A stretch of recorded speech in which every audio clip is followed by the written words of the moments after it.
दिवाली के दिन उल्लू के ये 3 संकेत अगर मिलता है तो बहुत शुभ होता है। घर में आती है लक्ष्मी, होगी धन की वर्षा। अतः कौन से है वह 3 संकेत जानने के लिए वीडियो को अंत तक जरूर देखें। नमस्कार, आप सभी का स्वागत है। दीपावली की आप सभी को ढेर सारी शुभकामनाएं। माता लक्ष्मी की कृपा आप पर और आपके पूरे परिवार पर हमेशा बनी रहे। माता रानी की कृपा से आपके जीवन में सुख समृद्धि आए। दोस्तों, आज हम आपको जो जानकारी देने वाले हैं उसे सुनकर आपको निश्चित ही मां लक्ष्मी की कृपा प्राप्त होगी। दोस्तों, अगर दिवाली में आपको कहीं पर उल्लू दिखाई देता है या रात को उल्लू की आवाज सुनाई देती है या आपके घर पर उल्लू आकर बैठता है तो इससे हमें शुभ और अशुभ संकेत मिल सकते हैं। शास्त्रों में उल्लू को मां लक्ष्मी का वाहन माना गया है, इसीलिए दिवाली में इसके दिखाई देने पर हमें निश्चित ही महत्वपूर्ण संकेत मिलते हैं जिसे कभी दुर्लक्ष्य नहीं करना चाहिए। इसके साथ ही दोस्तों, शास्त्रों के अनुसार दीपावली पर घर पर कुछ पशु पक्षियों का आना बहुत ही शुभ होता है। इन पक्षियों के आगमन से हमें यह संकेत मिलते हैं कि घर पर मां लक्ष्मी का आगमन हुआ है। इनमें से कुछ पक्षी मां लक्ष्मी के वाहन के रूप में जाने जाते हैं तो कुछ पक्षी बहुत ही शुभ संकेत देने वाले माने गए हैं। यदि आपके घर पर ये पक्षी आते हैं तो उन्हें भूल से भी दुर्लक्ष्य ना करें। इन पक्षियों के घर पर आने पर आपको शुभ संकेत तो मिलते ही है, साथ ही आपको कुछ उपाय करने चाहिए ताकि आपको धन की प्राप्ति हो और मां लक्ष्मी का आशीर्वाद प्राप्त हो। इन पक्षियों के विषय में जानने के लिए आप इस वीडियो को पूरा जरूर देखें और उनसे जुड़े उपाय अवश्य करें। ये साधारण से उपाय आपकी किस्मत को चमका सकते हैं और आपके भाग्य में शुभ परिवर्तन ला सकते हैं। दोस्तों, दीपावली शब्द की उत्पत्ति संस्कृत के 2 शब्दों से हुई है, दीप अर्थात दिया और आवली अर्थात श्रृंखला। दीपावली का अर्थ होता है दीपों की श्रृंखला। माना जाता है कि दीपावली के दिन अयोध्या के राजा भगवान श्री राम अपने 14 वर्ष के वनवास के पश्चात अयोध्या लौटे थे। अयोध्या वासियों का हृदय अपने परम प्रिय राजा के आगमन से प्रफुल्लित हो उठा था। श्री राम के स्वागत में अयोध्या वासियों ने घी के दीपक जलाए। कार्तिक मास की अमावस्या की वह सघन काली रात्रि दियों की रोशनी से जगमगा उठी। तब से आज तक सभी भारतीय प्रतिवर्ष यह पर्व हर्ष व उल्लास से मनाते हैं।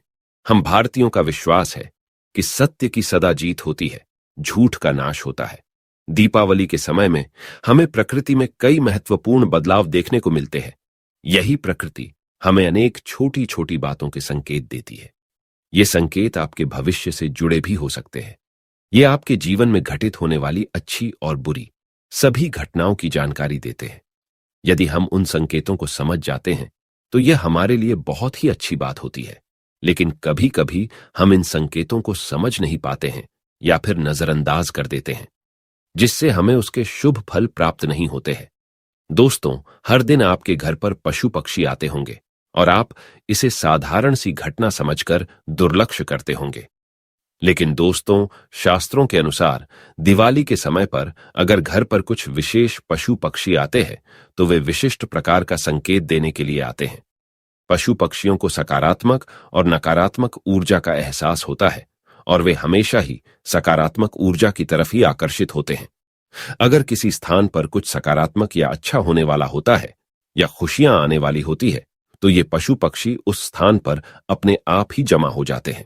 आज हम देखेंगे कि कुछ विशेष पक्षियों के द्वारा हमें कौन से संकेत प्राप्त होते हैं और उन संकेतों का क्या अर्थ होता है। आइए जान लेते हैं दिवाली पर विविध पक्षियों के घर पर आने से कौन से संकेत मिलते हैं। साथ ही हम बात करेंगे एक ऐसे खास पक्षी के बारे में जिसका दिवाली में घर पर आना बहुत ही शुभ माना गया है। वह पक्षी साक्षात मां लक्ष्मी का वाहन ही है। अगर यह पक्षी दिवाली में आपके घर पर आकर 3 संकेत देता है तो समझ जाइए कि आपके दुखों का अंत होने वाला है। आपका अच्छा समय शुरू होने जा रहा है। आपके जीवन में धन से जुड़ी जितनी भी समस्याएं हैं वह सभी समाप्त होंगी। तो चलिए जान लेते हैं दिवाली में घर पर पक्षी आने से कौन से संकेत मिलते हैं। सबसे पहला पक्षी है कौवा। दोस्तों, कौवा एक ऐसा पक्षी है जो किसी को भी प्रिय नहीं होता है। कौवे की कर्कश आवाज भी किसी को अच्छी नहीं लगती है, लेकिन कौवे भी भविष्य का हाल बताते हैं और शुभ या अशुभ घटनाओं की जानकारी देते हैं। यदि दिवाली में बहुत सारे कौवे एक जगह इकट्ठा होकर जोर जोर से चिल्लाते हैं तो यह बहुत ही बड़ा अपशकुन होता है। उस स्थान पर जरूर कोई बड़ी विपदा या संकट आने वाला है। इसके विपरीत यदि दिवाली में कौवा मुंह में मांस का टुकड़ा लिए हुए दिखाई दे या पानी से भरे पात्र पर बैठा दिखाई दे, तो यह शुभ संकेत होता है और किसी अच्छी घटना का संकेत होता है। दूसरा पक्षी है मोर। मोर एक बहुत ही शुभ और पवित्र पक्षी माना जाता है। यह मां सरस्वती जी का वाहन होता है। साथ ही यह भगवान कार्तिकेय जी का भी वाहन है। भगवान श्री कृष्ण भी अपने मुकुट में मोर का पंख धारण करते हैं, जिस कारण से यह पक्षी सभी के लिए पूजनीय है। यदि दिवाली पर आपके घर पर कहीं से मोर आकर बैठ जाता है, तो इसे शुभ संकेत समझना चाहिए। दिवाली में मोर के घर पर आने से उस घर का विकास होता है, उस घर के शत्रुओं का नाश होता है और घर में रहने वाले सदस्यों में प्रेम और विश्वास बढ़ता है। यदि दिवाली में आपको सपने में अथवा वास्तविकता में दर्शन हो जाए, तो आपके लिए यह बहुत ही शुभ संकेत है। आपको किसी बड़े कार्य में सफलता मिल सकती है। तीसरा पक्षी है चिड़िया। दीपावली में घर पर चिड़िया का आना सुख समृद्धि का सूचक है। जिस घर में चिड़िया अपना घोंसला बना लेती है, उस घर में हमेशा आनंद और खुशहाली रहती है। घर का वातावरण सुखद रहता है। यदि चिड़िया ने आपके शरीर पर, खासकर सिर पर बीत कर दिया, तो यह बिल्कुल भी अशुभ नहीं होता है। यह तो किसी शुभ समाचार का संकेत होता है। आपको जल्दी ही कोई शुभ समाचार मिलने वाला है। घर में भी यदि कहीं भी चिड़िया बीत कर देती है, तो यह भी बहुत अच्छा संकेत होता है। चिड़िया बहुत ही सीधी साधी और डरपोक पक्षी होती है। वह जल्दी किसी के करीब नहीं जाती है। लेकिन यदि चिड़िया आपके आसपास या आपके घर में बिना किसी डर के आने जाने लगे, तो समझिए कि आपके घर में बहुत ही शुभ और सकारात्मक ऊर्जा का संचार है। ऐसे घर में रहना बहुत ही शुभ होता है। यदि दिवाली में बहुत सारी चिड़िया आपके घर की छत या बालकनी में आकर चहचहाने लगे, तो समझिए कि आपके घर में कोई बहुत बड़ा शुभ प्रसंग होने वाला है। कोई खास समाचार मिलने वाला है। किसी विशेष कार्य में सफलता मिलने वाली है। चौथा पक्षी है कबूतर। शास्त्रों में कबूतर पक्षी का उल्लेख मिलता है। इसे प्रेम संबंधों से जोड़कर देखा गया है। कुछ लोग कबूतर को अशुभ मानते हैं, क्योंकि कबूतर गंदगी बहुत ज्यादा फैलाते हैं। लेकिन दोस्तों, दिवाली में कबूतर के आने का विशेष महत्व होता है। अगर दिवाली में आपके घर पर कबूतर आता है, तो इसे शुभ ही समझना चाहिए। यह संकेत देता है कि घर में किसी का विवाह होने वाला है, अथवा लंबे समय से अगर किसी के विवाह में देरी हो रही है, तो उस व्यक्ति का विवाह होने की पूरी संभावना है। पांचवा पक्षी है चमगादड़। चमगादड़ को बहुत से लोग अशुभ मानते हैं, क्योंकि ये रात का पक्षी है। चमगादड़ को दिन में दिखाई नहीं देता है और ये पेड़ों पर बहुत प्रेतों की तरह उलट लटकता है। यही कारण है कि इसे बहुत से लोग अशुभ संकेत के तौर पर देखते हैं। चमगादड़ का घर पर आना शुभ माना नहीं जाता है। ये आने वाले संकट का संकेत हो सकता है। चमगादड़ का घर में घुसना मृत्यु सूचक भी हो सकता है, लेकिन यह धन के नाश का सूचक भी होता है। दिवाली में यदि चमगादड़ घर में आता है, तो उस व्यक्ति को आर्थिक नुकसान का सामना करना पड़ सकता है, अथवा उसका धन अचानक से खर्च हो सकता है। छठा पक्षी है उल्लू। दोस्तों, दिवाली में उल्लू का दिखाई देना शुभ ही माना जाता है। उल्लू के विषय में कई ऐसी बातें और मान्यताएं हैं जो आज भी उसे शुभ और अशुभ के बीच में उलझाए रखती है। कई लोग उल्लू को अत्यंत शुभ मानते हैं, तो कुछ लोग ऐसे भी हैं जो उल्लू को अशुभ समझते हैं। दोस्तों, उल्लू एक निशाचर पक्षी है जो रात में जागता है और दिन में सोता है। असल में उल्लू की शरीर रचना और उसकी आवाज ऐसी होती है कि कोई भी उसे देखकर डर जाए। शायद इसी कारण से इसे देखना अपशकुन माना जाता है। उल्लू के मुंह से निकलने वाली ध्वनि रात के शांत वातावरण को डरावना बनाती है। उल्लू की आंखें बड़ी और बेहद डरावनी और इंसानों की तरह सामने की ओर होती है। कान भी बड़े होते हैं। चेहरा बादाम के आकार का होता है। उल्लू अपनी गर्दन और आंखों को चारों ओर घुमा सकता है। भयानक दिखने वाले इस पक्षी की आवाज भी बहुत भयानक होती है। ये हमेशा रात में ही चिल्लाते हैं और अपना शिकार करते हैं। इसलिए इनके भयानक रूप के कारण पुराने लोग इसे अशुभ मानते हैं। लेकिन दोस्तों, पुराणों में वर्णित एक कथा के अनुसार लक्ष्मी जी जब स्वर्ग से धरती पर आ रही थी, तो उन्हें सबसे पहले प्राणियों में उल्लू ही दिखा था। चूंकि वह रात का समय था, तो प्राणियों में उल्लू ही ऐसा था जो जाग रहा था। इसीलिए उन्होंने उसी को अपना वाहन बना लिया। इसीलिए दीपावली के समय उल्लू का दिखना या उसकी आवाज सुनाई देना अत्यंत शुभ माना जाता है। अगर दीपावली के समय आपके घर पर उल्लू आकर बैठता है तो समझ लेना चाहिए कि साक्षात मां लक्ष्मी आपके घर पर आई है। अगर आपको दीपावली में उल्लू की आवाज भी सुनाई दे तो यह आपको बहुत बड़ा धन लाभ होने का संकेत है। आपको निकट भविष्य में कहीं से बहुत सारा धन प्राप्त हो सकता है।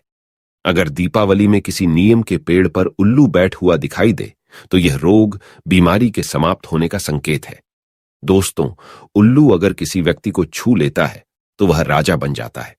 दिवाली में अगर सुबह सुबह उल्लू के दर्शन होते हैं तो उस व्यक्ति को भी धन लाभ होने का संकेत होता है। पश्चिम बंगाल, आसाम और ओडिशा में तो लक्ष्मी जी के साथ साथ उनके वाहन उल्लू की भी पूजा करने का रिवाज है। कई जगहों पर माना जाता है कि यदि किसी भी गर्भवती महिला को उल्लू दिख जाता है तो यह शुभ संकेत है, और यदि उसे उल्लू छू ले तो उसकी होने वाली संतान सौभाग्यशाली होती है। इसी प्रकार उल्लू यदि किसी रोगी को छूकर चला जाता है तो उसका गंभीर रोग भी ठीक हो जाता है। यदि कुछ आवश्यक कार्य जैसे नौकरी, परीक्षा आदि के लिए जा रहे हैं और उल्लू दिख जाएं तो यह भी शुभ माना जाता है। सुबह सुबह यदि उल्लू दिखाई दे या उसकी आवाज सुनाई दे तो यह धन प्राप्ति का संकेत है। इसलिए उल्लू को या उसकी आवाज को कभी भी नजरअंदाज नहीं करना चाहिए। उल्लू की आंखों में आंखें डालकर देखना या उससे नजर मिलाना या मिल जाना यूं तो मुश्किल काम है, फिर भी यदि ऐसा होता है तो यह अत्यंत शुभ होता है। समझ लीजिए कि आप पर धन की वर्षा होने वाली है। इसी प्रकार से कुछ लोग उल्लू का दिखना या उसकी आवाज सुनाई दे जाने को अपशकुन मानते हैं। चूंकि उल्लू की आंखों की विशेषता होती है कि वह एक ही समय पर एक आंख से एक दिशा में तथा दूसरी आंख से दूसरी दिशा में देख सकता है। इसीलिए यह कहा जाता है कि उल्लू यदि दाईं ओर देखकर बोलता है तो यह अशुभ होता है, जबकि यदि बाईं ओर देखकर बोलता है तो इसे शुभ माना जाता है। कहते हैं कि दिवाली के अलावा अन्य दिनों में उल्लू जिस घर पर बैठ जाता है वो घर भी जल्दी ही बैठ जाता है, अर्थात बर्बाद हो जाता है। किसी घर पर उल्लू का लगातार बैठना या रोना उस घर और उसमें रहने वाले लोगों के लिए एक अपशकुन का संकेत माना जाता है। साथ ही वहां पर धन हानि या मृत्यु का भी अंदेशा रहता है। वैसे देखा जाए तो शुभ और अशुभ की बहस में उलझा यह पक्षी बहुत शांत होता है। किसानों के लिए तो यह वरदान ही होता है। यह चूहों और इसी तरह के जानवरों का शिकार करता है जो फसलों को नुकसान पहुंचाते हैं, परंतु अब यह भी संख्या में कम होते जा रहे हैं। तंत्र साधना में और विशेषकर दिवाली के अवसर पर लक्ष्मी जी को प्रसन्न करने के लिए बड़ी संख्या में इनकी बलि दी जाती है। इसके नाखून, बाल और पंखों को तांत्रिक क्रियाओं में उपयोग किया जाता है। परंतु ऐसा करने वाले यह नहीं समझते हैं कि उल्लू तो स्वयं ही मां लक्ष्मी जी का वाहन है, उसे मारकर तो मां कभी भी प्रसन्न नहीं हो सकती है। इसीलिए यदि आप भी उल्लू के पंख या नाखून खरीदते हैं तो ऐसी भूल कभी ना करें। तो दोस्तों, इस प्रकार से शास्त्रों में इन खास पक्षियों के बारे में बताया गया है। क्या आपके भी घर पर ऐसे पक्षी आते हैं? उम्मीद है आपको यह जानकारी अच्छी लगी होगी। वीडियो को लाइक जरूर करें, कमेंट में जय मां लक्ष्मी अवश्य लिखें, साथ ही चैनल को सब्सक्राइब करें। आप सभी का धन्यवाद।